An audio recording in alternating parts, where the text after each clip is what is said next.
નમસ્કાર બાળકો, છેલ્લે આપણે સાપેક્ષ વેગની થિયરી જોઈ હતી અને એમાં જ બીજી થિયરી છે સાપેક્ષ સ્થાનાંતર. પણ એ થિયરી જોઈએ એ પહેલા સાપેક્ષ વેગના આપણે કેટલાક દાખલા જોઈ લઈએ એટલે આ ટોપિક આપણો હજુ વધારે ક્લિયર થાય. ચાલો હવે સાપેક્ષ વેગ માટે જરૂરી સૂત્ર, એમાં આપણે એક સૂત્ર લઈ લઈએ.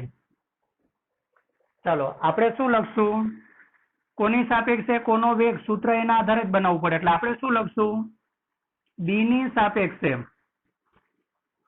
એનો વેગ, બી ની સાપેક્ષે એનો વેગ. ચાલો હવે આનો સંકેત કેવી રીતે બને, વેગ તમારે કોનો માપવાનો છે વાંચો, એ વેગ કોનો જોઈએ છે એનો ને.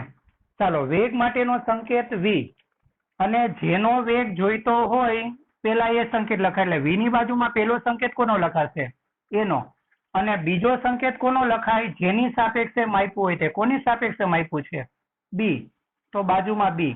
હવે આની બાદબાકી શું કરવાની, તો પેલા વેગમાંથી બીજું વેગ બાદ કરવું.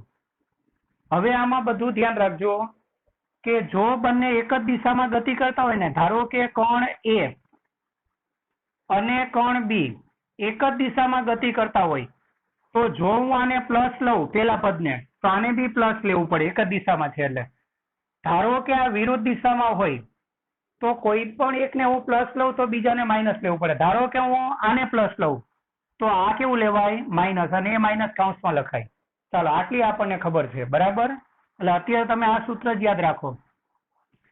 ચાલો બી, આને વચાય બી ની સાપેક્ષે એનો વેગ, તો એનું સૂત્ર આવે વીએ માઇનસ વીબી. ચાલો હવે આ આધારિત આપણે દાખલા લઈએ. એમાં પેલો દાખલો છે સ્વાધ્યાયનો દાખલા નંબર 3.5, અને ચોપડીના દાખલા સિવાય કેટલાક દાખલા પ્રેક્ટિસ માટે પણ હું તમને હોમવર્કમાં આપીશ. 3.5 વાંચો. એક જેટ પ્લેન 500 કિલોમીટર પર કલાકની ઝડપથી ઉડી રહ્યું છે. ચાલો તો હવે ધારો કે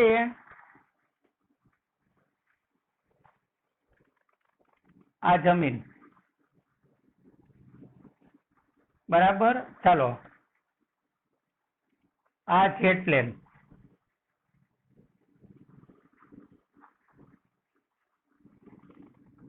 આપણે કામ ચલાવ આકૃતિ દોરવાની છે. આ એની નોઝલ. ચાલો, અને જેટ પ્લેન ની તમને ઝડપ આપેલી છે. ચાલો એની ઝડપને શું કહી દે, આની ઝડપને આપણે, આની જે ઝડપ છે જેટ પ્લેન ની ઝડપ, એને આપણે વી જે વડે દર્શાવીએ, પછી વાત કરીએ.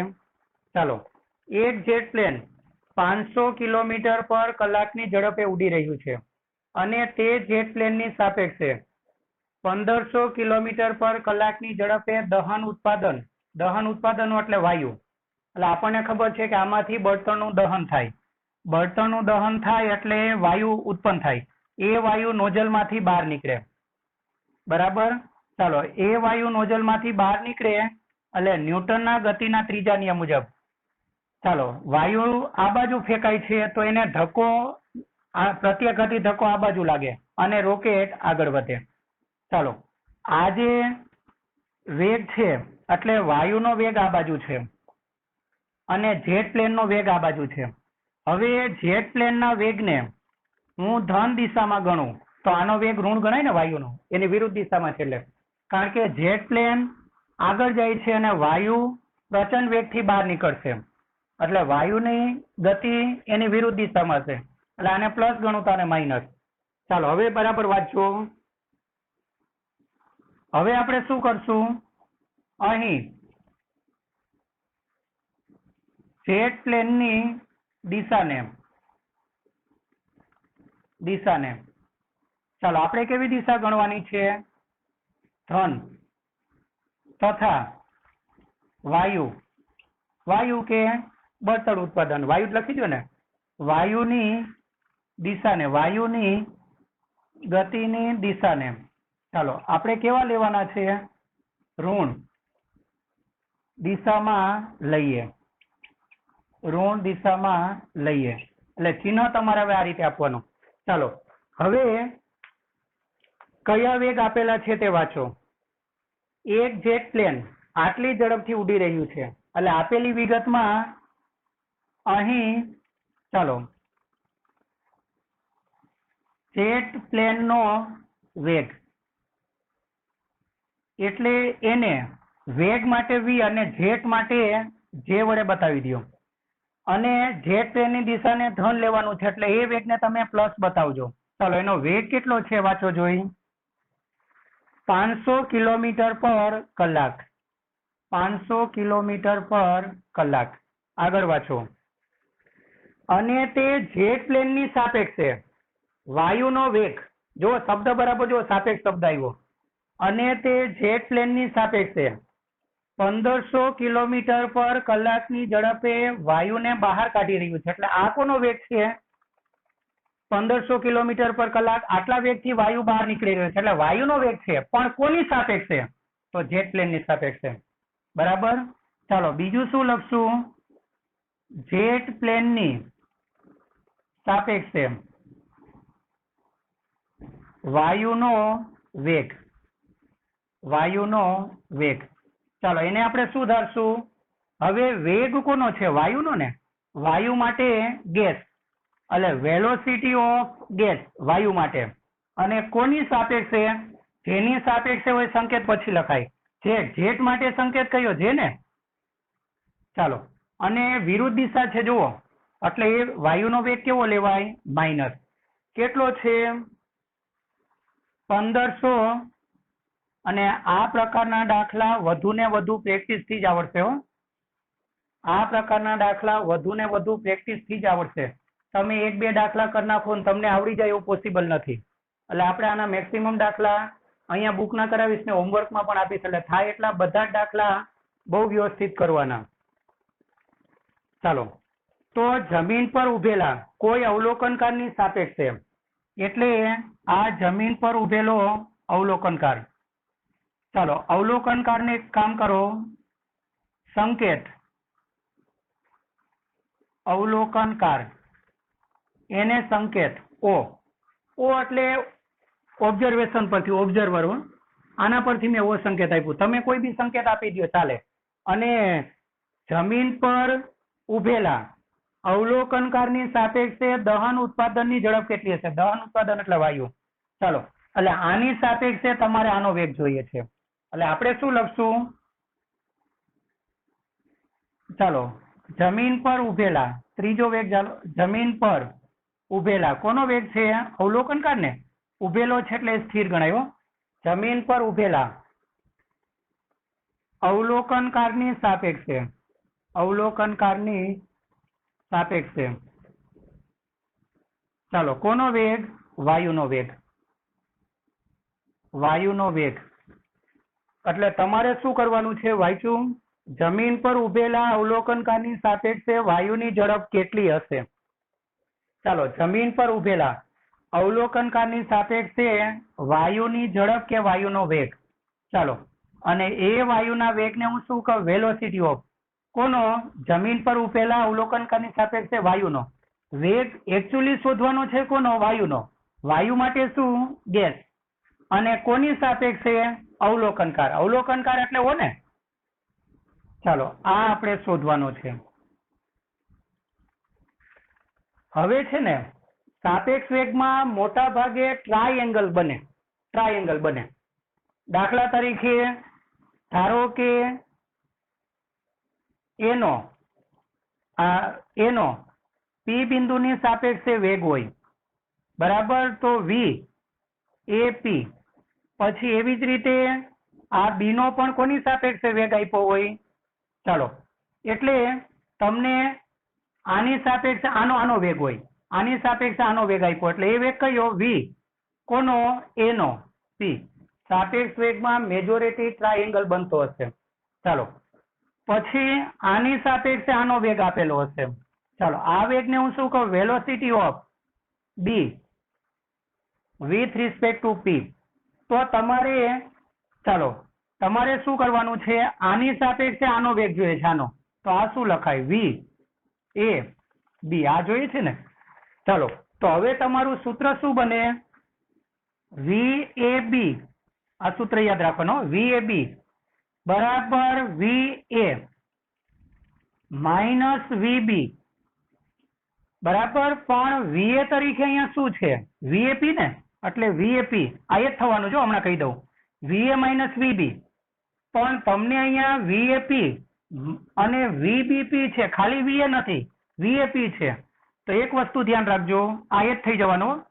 જુઓ વીએબી એટલે ધારો કે વીએબી બરાબર શું, વીએ માઇનસ વીપી, સોરી વીએ માઇનસ વીબી, અને બંનેમાં કોમન સંકેત કયો હતો, પી. હવે આ બંને વસ્તુ છે ને એક જ કહેવાય, એ હમણાં હું સાબિત કરી દઉં.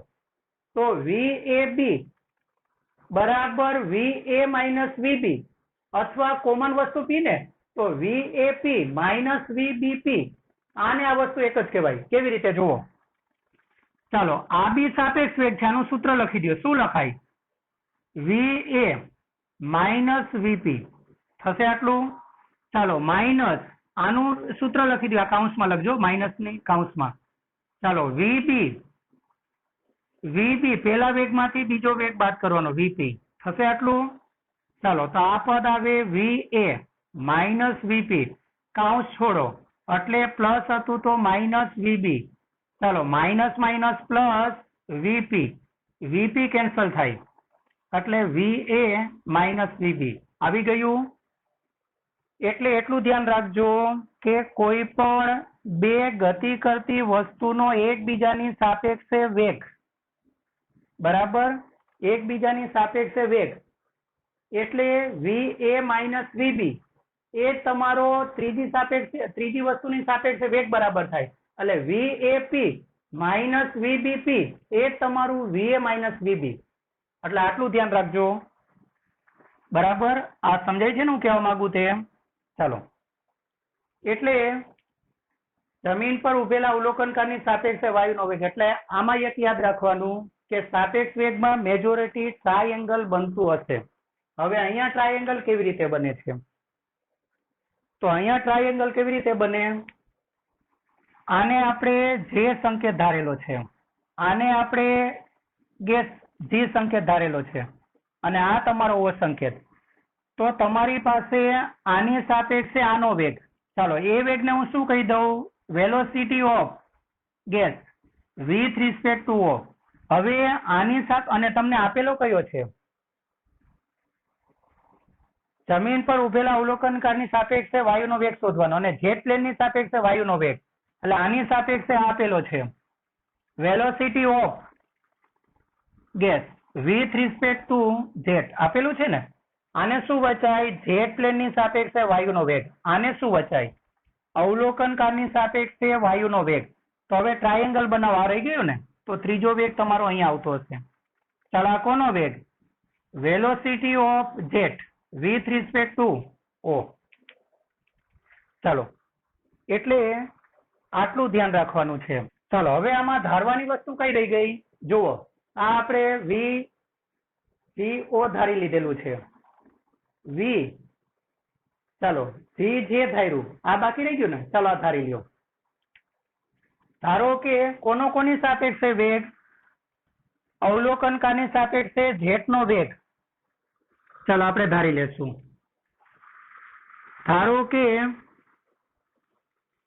એટલે સાપેક્ષ વેગમાં ટ્રાયેંગલ બનતું હોય, આ ધ્યાન રાખવાનું, બન્યું ટ્રાયેંગલ. આનો આની સાપેક્ષે વેગ બરાબર, આ ઓબ્જેક્ટ, આ ગેસ, આ જેટ, બન્યું ને ટ્રાયેંગલ. એટલે સાપેક્ષ વેગમાં મેજોરિટી ટ્રાયેંગલ બનતું હોય. ચાલો ધારો કે આનો આની સાપેક્ષે વેગ ધારી લ્યો. ધારો કે જેટ પ્લેનનો અવલોકનકારની સાપેક્ષે વેગ, અવલોકનકારની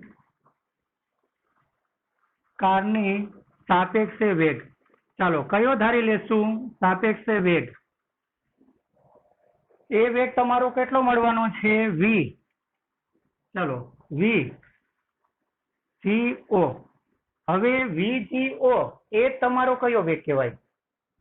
આ જ કહેવાય, કારણ કે અવલોકનકાર સ્થિર છે એટલે આપણને ખબર છે VGO એટલે શું, આની બાદબાકી મેળવો. ચાલો આનું શું થાય? VG minus VO. પણ અવલોકનકાર કેવો છે? સ્થિર ને. અવલોકનકાર ઉભેલો છે, લખેલું છે જુઓ, જમીન પર ઉભેલા, એટલે આ પદ તમારું શૂન્ય. એટલે તમારું ચાલો VGO બરાબર VGO એ તમારું શું? VG થશે ને, કારણ કે VO બરાબર શૂન્ય. એટલે અવલોકનકારની સાપેક્ષે જેટનો વેગ એટલે જેટનો પોતાનો જ વેગ. મેં તમને આ કીધું છે કે જમીનની સાપેક્ષે, તમને આવું લખ્યું હોય જમીનની સાપેક્ષે એનો વેગ, આવું લખ્યું હોય તો એને લખાઈશું VA અને જમીન માટે ગ્રાઉન્ડ લખી દઉં તો જમીનની સાપેક્ષે એનો વેગ એટલે VAG બરાબર શું થાય? સાપેક્ષ વેગનું સૂત્ર VA માઇનસ VG. હવે આ શૂન્ય ને એટલે VA. એક વસ્તુ ધ્યાન રાખવાનું, કોઈ પણ વાહનનો સ્થિર વસ્તુની સાપેક્ષે વેગ એટલે વાહનનો પોતાનો જ વેગ. શું કહેવા માંગુ, સમજાય છે? કોઈ પણ વસ્તુનો એટલે એને વસ્તુ કયો, વસ્તુ કે કણ, કોઈ પણ કણનો સ્થિર વસ્તુ, અહીંયા કઈ જમીન, કોઈ પણ વસ્તુનો સ્થિર વસ્તુની સાપેક્ષે વેગ એટલે વસ્તુનો પોતાનો જ વેગ. યાદ રહેશે ને? એટલે અવલોકનકાર કે જમીન તો સ્થિર છે એટલે જમીનની સાપેક્ષે કે અવલોકનકારની સાપેક્ષે જેટ પ્લેનનો વેગ એટલે જેટ પ્લેનનો પોતાનો જ વેગ. એ અહીંયા સાબિત કરી દીધું આપણે. ચાલો હવે સૂત્ર બનાવો. સૂત્ર કેવી રીતે બનશે? સૂત્ર બનાવવા માટે એકદમ સિમ્પલ વસ્તુ, જે બે ગતિમાં હોય ને મેજોરિટી શું હશે? પરિસ્થિતિ તમારી કેવી હશે? અવલોકનકાર એક હશે. મેજોરિટી તમારે આવી પરિસ્થિતિ હશે, એક અવલોકનકાર અને બે ગતિ કરતી વસ્તુ હશે. અને બે ગતિ કરતી વસ્તુ અથવા ગતિમાં રહેલી બે પરિસ્થિતિ હશે. બરાબર, તો તમારે શું કરવાનું? સાપેક્ષ વેગ આનો પસંદ કરી લેવાનો. અહીંયા જુઓ, એક અવલોકનકાર અને ગતિમાં રહેલી બે વસ્તુ વાયુ અને જેટ. તો તમારે શું કરવાનું? ગતિ કરતી બે વસ્તુનો જે સાપેક્ષ વેગ છે એને સૂત્રનો કરતા બનાવો. ચાલો, ગતિ કરતી બે વસ્તુનો સાપેક્ષ વેગ એટલે આને ગતિ કરતી બે વસ્તુ આવતી હોય કે જુઓ, આમાં આ સ્થિર એટલે આ નહીં લેવાનું, ઓ સ્થિર ને, આમાં બી ઓ સ્થિર એટલે આ નહીં, આમાં જી વાયુ ગતિમાં, જેટ પણ ગતિમાં, એટલે આને સૂત્રનો કરતા બનાવો. સૂત્રનો કરતા બનાવતા આવડશે ને? ચાલો આપણે શું કરશું? હવે સાપેક્ષ વેગનું સૂત્ર બનાવી દો. એટલે સાપેક્ષ વેગના સૂત્રમાં શું કરવાનું ખ્યાલ આવ્યો? ગતિ કરતી બે વસ્તુનો જે બે વસ્તુને સાંકળતો જે વેગ હોય ને એને સૂત્રનો કરતા બનાવી દેવાનું. જુઓ, ત્રણે ત્રણ વેગના સંકેત જુઓ, આમાં ઓ સ્થિર એટલે આ નહીં, આમાં ઓ સ્થિર એટલે આ નહીં, ગતિ કરતી વસ્તુ આ બે છે એટલે આને સૂત્રનો કરતા બનાવો. ચાલો શું લખશું? VG બરાબર તમારું સૂત્ર શું આવે? સૂત્ર શું આવે? VG minus VJ. અને હમણાં મેં તમને કીધું છે કે VG એ તમારું અહીંયા ઓ લખી દો ને, અથવા એ નીચે લખી દો તો વાંધો નહીં, માઇનસ VJO થશે ને. VG એ તમારું શું? VGO, કારણ કે આ સ્થિર છે ને, આની તમે બાદબાકી મેળવશો ને. VGO એટલે કોની બાદબાકી? VG minus VO. O એટલે કોનો વેગ? અવલોકનકાર. કેવો છે? સ્થિર. એટલે આ વેગ કેટલો? શૂન્ય ને.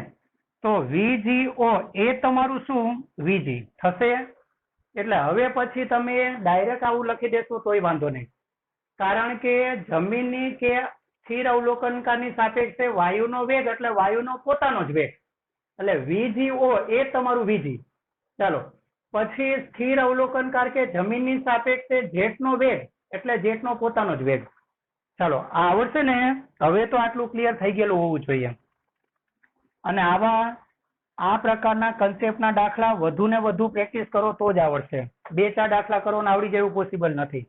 ચાલો કિંમત મૂકો. વીજી આપણે શોધવાનું શું છે? વીજી હો ને, કિંમત મૂકજો, ચિહ્ન મૂકજો. ચાલો કિંમત મૂકીને બસ સૂત્રનો કરતા બનાવશું. બધી કિંમત તમારી પાસે છે, મૂકી દો. વી ચાલો વી જે કેટલું છે? વી કેટલું? -1500. ચિહ્ન લેજો, ભૂલતા નહીં, નહીંતર જવાબ ખોટો આવશે. -1500. ચાલો તમારે શોધવાનું છે VGO. આ શોધવાનું. ચાલો માઇનસ VGO. VGO એ તમારું શું? VGO એ તમારું VJ. ચાલો સોરી, VJO એ તમારું VJ. કેટલું છે VJ? +500 ને, જો અહીંયા આ કિંમત જુઓ છે ને 500. ચાલો એટલે આ સૂત્રનું માઇનસ અને VJ કેટલું તમારું? 500. ચાલો આ બાજુ લાવી દો તો પ્લસ થઈ જાય. એટલે VGO બરાબર -1500 અને -500 આ બાજુ એટલે +500. ચાલો માટે VGO 1500 માંથી 500 કાઢો એટલે 1000 અને મોટી સંખ્યાની નિશાની એટલે માઇનસ. અને એકમ કયો લીધેલો છે જુઓ, કિલોમીટર પર કલાક. એટલે અવલોકનકારને ચાલો જેટની સાપેક્ષે વાયુ કેટલા વેગથી બહાર નીકળતો દેખાશે? 1000. આમ અવલોકનકારને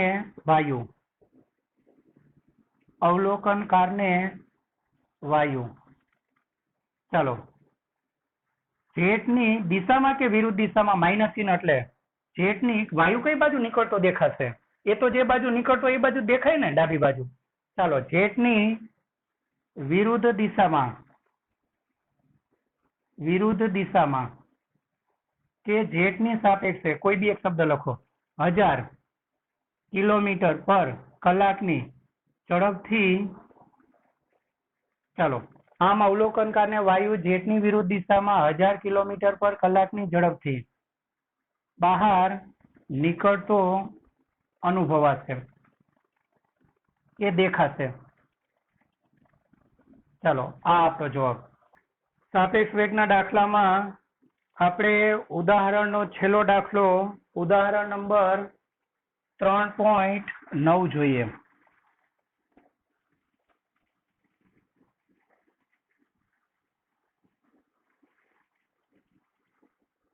બરાબર 3.9.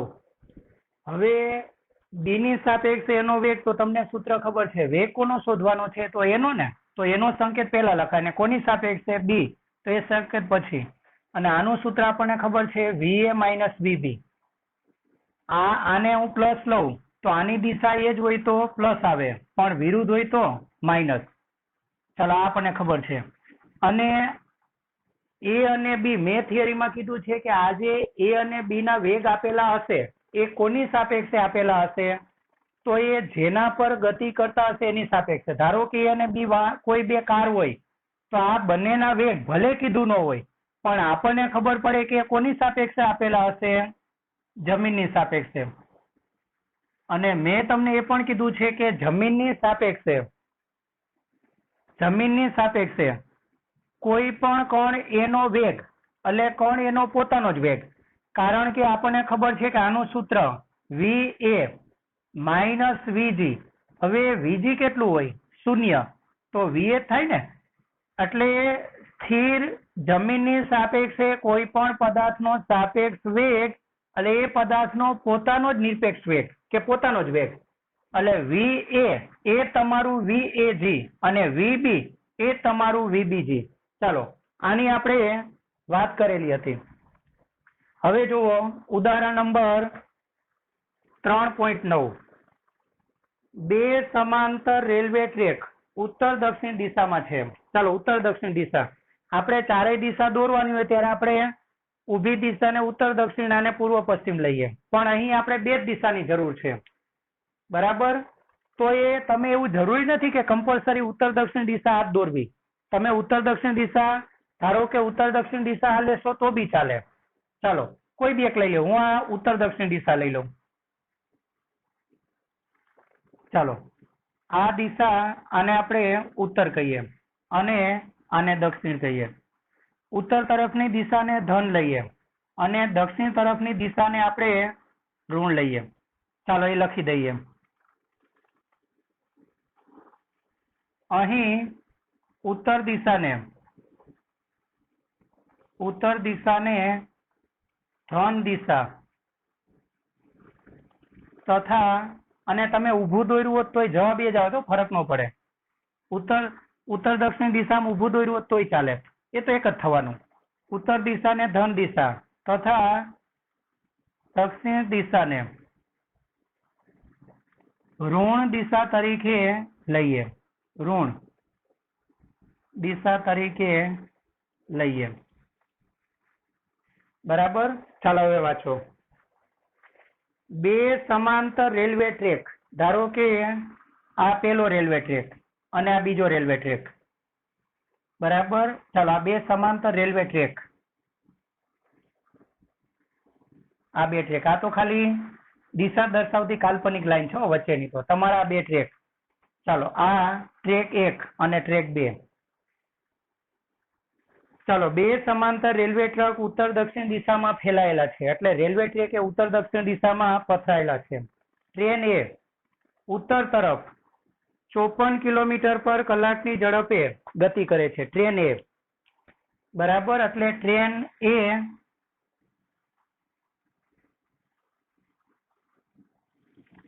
ચાલો ટ્રેન એ કઈ દિશામાં ગતિ કરે છે વાંચો. ટ્રેન એ ઉત્તર તરફ આટલી ઝડપથી ગતિ કરે છે. બરાબર. એટલે તમને ચાલો ટ્રેન એનો વેગ આપેલો છે અને ઉત્તર દિશા એટલે કેવું? ધન ને. ચાલો માટે ટ્રેન એનો વેગ, એને આપણે વેલોસિટી ઓફ એ કહી દઈએ. ચાલો કેટલી છે? 54 કિલોમીટર પર કલાક. અને બધા આંકડા જોવો જોઈએ શેમાં છે? કિલોમીટર પર કલાક ને, પણ જવાબમાં એ લોકો મીટર પર સેકન્ડમાં લાવ્યા છે. ચાલો 54 અને કેવું લેવાનું? ટ્રેન એ ઉત્તર દિશામાં છે એટલે ઉત્તર દિશાને ધન ને. ચાલો એટલે 54 કિલોમીટર પર કલાક એને કન્વર્ટ કરો એટલે 54 કિલોમીટરના 1000 મીટર ભાગ્યા કલાકના 3600 સેકન્ડ થશે.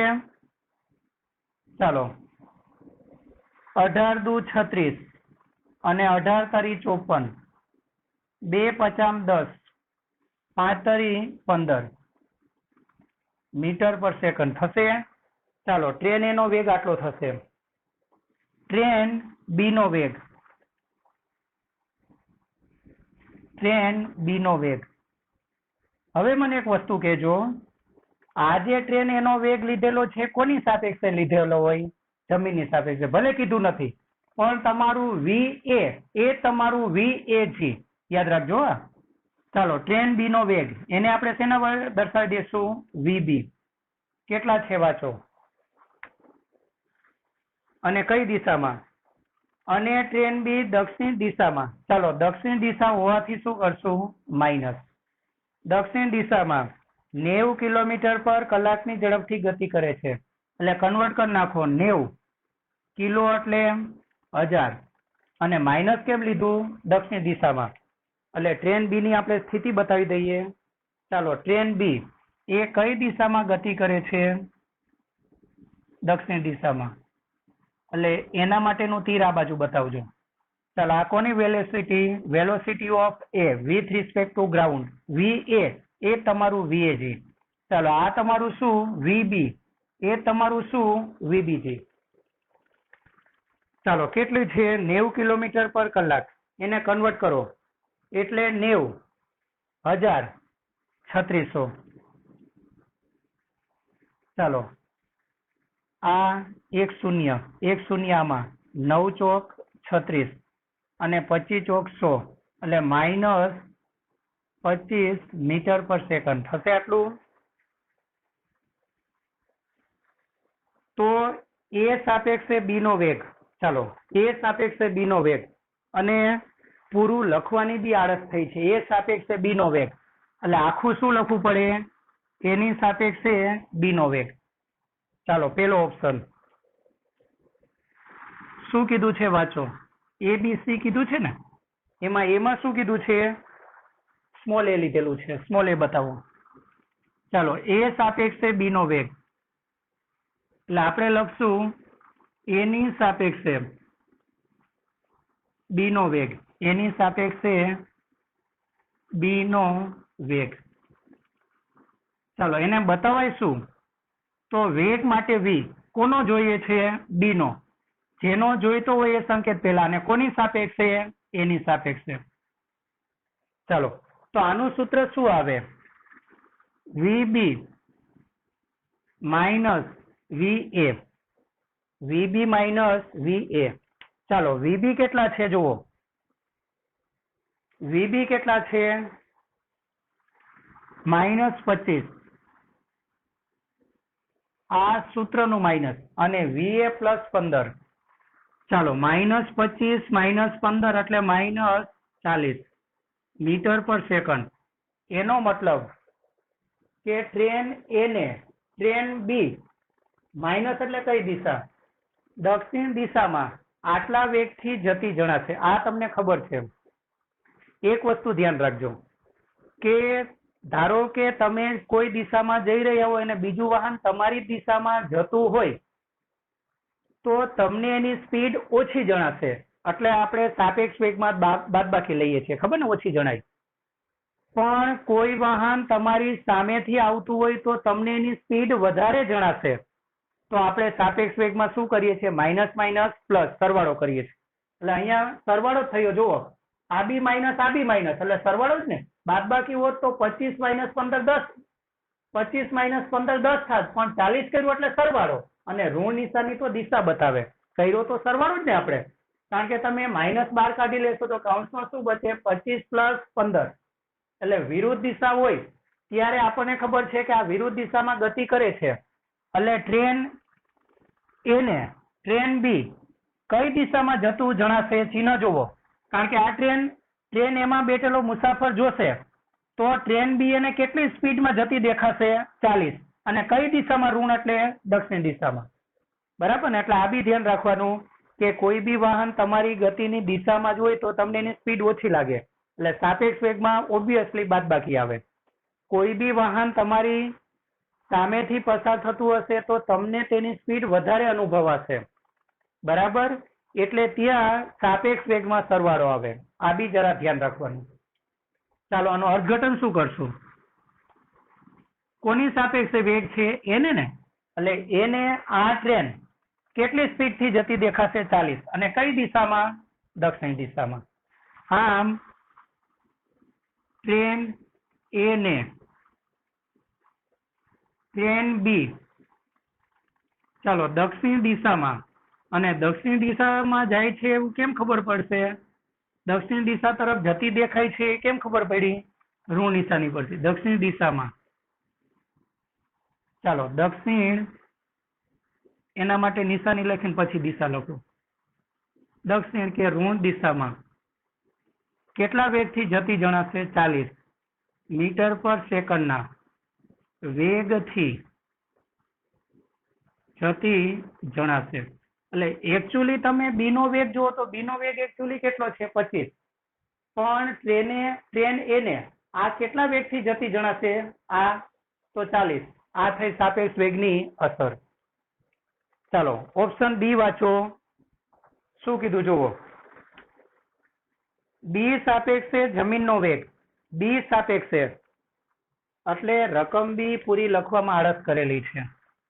ચાલો કોની સાપેક્ષે? બી ની સાપેક્ષે. બી ની સાપેક્ષે જમીનનો વેગ.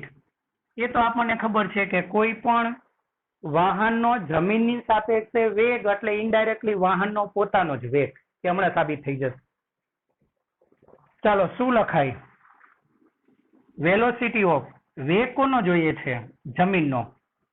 એટલે વેલોસિટી ઓફ જમીન માટે ગ્રાઉન્ડ કોની સાપેક્ષે? બી ની સાપેક્ષે.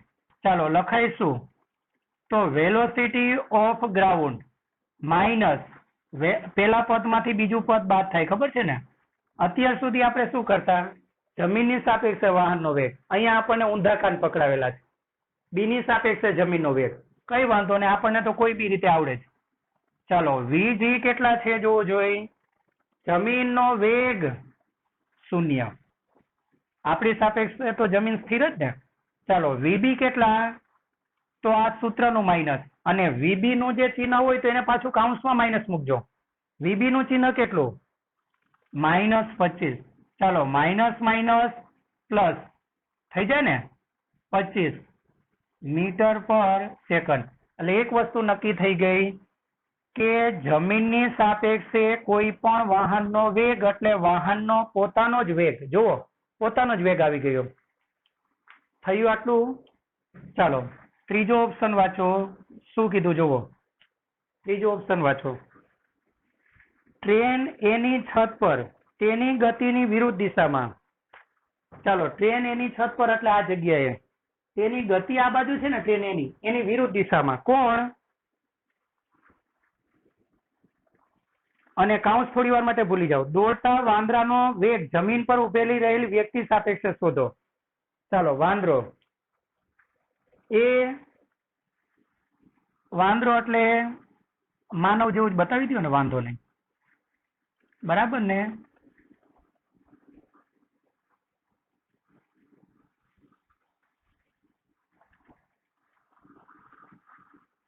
ચાલો આ કારણ કે એમાંથી તો ઉત્ક્રાંતિ થઈને આપણે આવેલા છીએ એટલે વાંધો નહીં બતાવવામાં. અને આ વાંદરો શેના પર દોડે છે? ટ્રેન એ પર. તો વાંદરાનો જે વેગ આપ્યો હોય ટ્રેન એની સાપેક્ષે જ આપ્યો હોય, અને વાંદરાનો વેગ પાછો કઈ બાજુ છે જુઓ. એટલે વાંદરાનો જે વેગ આપેલો હશે, ચાલો વાંદરા માટે મંકી, એ કોની સાપેક્ષે હશે? વાંદરો ટ્રેન એ પર દોડે છે ને, એટલે વાંદરાનો વેગ હંમેશા એની સાપેક્ષે જ હોય. એટલે આપણે જેના પર દોડતા હોઈએ, જે માધ્યમમાં ગતિ કરતા હોઈએ, આપણો વેગ હંમેશા એની સાપેક્ષે જ હોય. અને સ્પષ્ટતા બી કરેલી છે, રકમમાં વાંચો. ટ્રેન એ સાપેક્ષે 18 કિલોમીટર પર કલાકની ઝડપથી દોડતા વાંદરાનો વેગ, બરાબર? ચાલો અહીં 18 કિલોમીટર પર કલાક એ કોનો વેગ છે? વાંદરાનો. કોની સાપેક્ષે? એની સાપેક્ષે. કારણ કે ટ્રેન એના છાપરા પર એ દોડે છે ને, એટલે ટ્રેન એની સાપેક્ષે એનો વેગ હોય. આ વાંદરો જમીન પર દોડતો હોત ને તો જમીનની સાપેક્ષે વેગ હોત, બરાબર? ચાલો આટલું ધ્યાન રાખવાનું. અહીં ટ્રેન એની સાપેક્ષે, ટ્રેન એની સાપેક્ષે વાંદરાનો વેગ. ચાલો સંકેત શું આપશું? વેલોસિટી ઓફ વાંદરાનો એટલે મંકી, અને એની સાપેક્ષે એટલે એ. ચાલો VMA કેટલો આપેલો? અને દિશા જોજો, વિરુદ્ધ દિશા, આ દિશા. એટલે ચિહ્ન આપવાનું તો ભૂલતા નહીં, નહીં તો દાખલો ખોટો જ પડી જશે. 18 જ છે ને? ચાલો 18 કિલોમીટર પર કલાક એને કન્વર્ટ કરો. 18 કિલો એટલે 1000 ભાગ્યા કલાકના 3600. ચાલો આ બે શૂન્ય કેન્સલ થાય. 18 દુ 36, 5 દુ 10, કેટલા? -5 મીટર પર સેકન્ડ. ચાલો થયું આટલું? હવે શું કરવાનું છે વાંચો. વાંદરાનો છેલ્લી બે લીટી વાંચી લો. વાંદરાનો વેગ જમીન પર ઉભી રહેલ વ્યક્તિની સાપેક્ષે શોધો. જમીન પર ઉભી રહેલી વ્યક્તિ એટલે કે ઇનડાયરેક્ટલી જમીનની સાપેક્ષે. ચાલો એ ધારી લ્યો. ધારો કે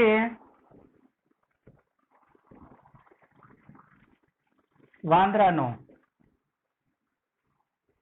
જમીનની સાપેક્ષે વેગ, જમીન પર ઉભી રહેલ વ્યક્તિની સાપેક્ષે એટલે જમીન પર જે વ્યક્તિ છે એ બી ઉભી રહેલો છે એટલે એનો વેગ બી સ્થિર જ છે, અને ગ્રાઉન્ડનો જમીનનો વેગ બી સ્થિર જ છે, એટલે બે એક જ કહેવાય. એટલે જમીનની સાપેક્ષે બોલો તોય ચાલે, જમીન પર ઉભી રહેલા વ્યક્તિની સાપેક્ષે બોલો તોય ચાલે. વાંદરાનો જમીનની સાપેક્ષે વેગ, ચાલો કોનો? વાંદરાનો ને. એમ કોની સાપેક્ષે? ગ્રાઉન્ડ. અને મેં તમને હમણાં કીધું કે કોઈ પણ વ્યક્તિ કે વાહન કે વસ્તુનો જમીનની સાપેક્ષે વેગ એટલે વસ્તુનો પોતાનો જ વેગ એટલે vmg કે બીજું શું ધારી લેવાય pm ધારો થશે ને. ચાલો હવે તમારે સમીકરણ બનાવવાનું છે. તમને અત્યારે તમારી પાસે vma આપેલું છે બરાબર, એટલે તમને vma એટલે આ મંકી, આ ટ્રેન એ અને આ ગ્રાઉન્ડ, તમારે આની સાપેક્ષે આનો વેગ શોધવાનો છે અને તમને રકમમાં કયો આપેલો છે, આની સાપેક્ષે આનો વેગ આપેલો છે. જુઓ આની સાપેક્ષે આનો આપેલો છે ને. અને કોઈ બી સાપેક્ષ વેગમાં ટ્રાયેંગલ બનતું હોય, એક દાખલો મેં તમને પક્ષીને ટ્રેનને ક્રોસ કરવા માટે લાગતો સમય શોધવાનો હતો, તો ત્યાં બી ટ્રાયેંગલ બને, કારણ કે ત્યાં બી ટ્રેન અને પક્ષીના જે વેગ આપેલા છે એ નથી કીધું એટલે કોની સાપેક્ષે હોય, જમીનની સાપેક્ષે બરાબર. એટલે તમને આપેલું છે સોરી આની સાપેક્ષે આનો વેગ એટલે vma આપેલું છે અને તમે અહીંયા જે ધારેલું છે એ vm કે vmg અને આ વેગ એટલે તમારો કયો v a g એ તમારું શું vf થશે ને. આ ટ્રાયેંગલ બનશે. ચાલો એમાંથી આપણે શું કરીએ છીએ, અવલોકનકાર જમીન પર છે ને એટલે આ જી વાળા પદ નહીં લેવાના, એના સિવાયનો એટલે આ લેવાનું, આને સૂત્રનો કરતા બનાવી દે. એ તો જરાક હવે વિચારવાનું. એટલે અવલોકનકાર એક હોય ને ગતિ કરતી વસ્તુ બે હોય, તો આપણે શું કરવાનું, અવલોકનકાર જે સંકેતમાં આવતું હોય ને, આ બંને સંકેતમાં અવલોકનકાર આવે છે જુઓ, તો તમારે એ સંકેત નહીં લેવાના. બંને ગતિમાં હોય ને એના માટેના સંકેતને સૂત્રનો કરતા બનાવવાનો. એટલે બંને ગતિમાં આ છે ને એટલે આને સૂત્રનો કરતા બનાવો. ચાલો હવે શું લખશું, vma. ચાલો vma પેલા પદમાંથી બીજું પદ બાદ કરો એટલે vm માઇનસ va, અને આને બીજી રીતે લખવું હોય તો લખાય, કૌંસમાં લખી દો એટલે તમારે કન્ફ્યુઝન થવાનું આવે. vma એ તમારું શું vm એટલે શું, બીજી ભાષામાં કેવું હોય તો vmg, અને આ va એટલે તમારું શું vag થશે ને. ચાલો કિંમત મૂકતા જાઓ અને શોધવાનું શું છે, વાંદરાનો જમીનની સાપેક્ષે વેગ એટલે તમારે vm શોધવાનું છે. ચાલો કિંમત મૂકી દો પછી સૂત્રનો કરતા બનાવશું. vm એ કેટલું ચિહ્ન સાથે મૂકજો, કેટલું -5. ચાલો vm કેટલું તો એ આપણે શોધવાનું છે, કીધું છે ને એ શોધવાનું. -va કેટલું 15. ચાલો આ બાજુ આવે તો પ્લસ થઈ જાય, માટે vm બરાબર +15 માઇનસ આ 5 તો કેટલા 10 મીટર પર સેકન્ડ. એટલે આ જમીન પર ઉભેલા વ્યક્તિને આ વાંદરો કેટલા વેગથી જતો જણાશે 10. એકચ્યુઅલી એનો વેગ કેટલો છે, વાંદરાનો વેગ એકચ્યુઅલી એનો વેગ કેટલો છે ત્યાં જુઓ, એકચ્યુઅલી એનો વેગ કેટલો છે, તો ટ્રેનની સાપેક્ષે વાંદરાનો વેગ છે 5, પણ કેટલા વેગથી જતો દેખાશે 10. એનું કારણ સાપેક્ષ વેગ. ચાલો આ દાખલો આ રીતે થાય.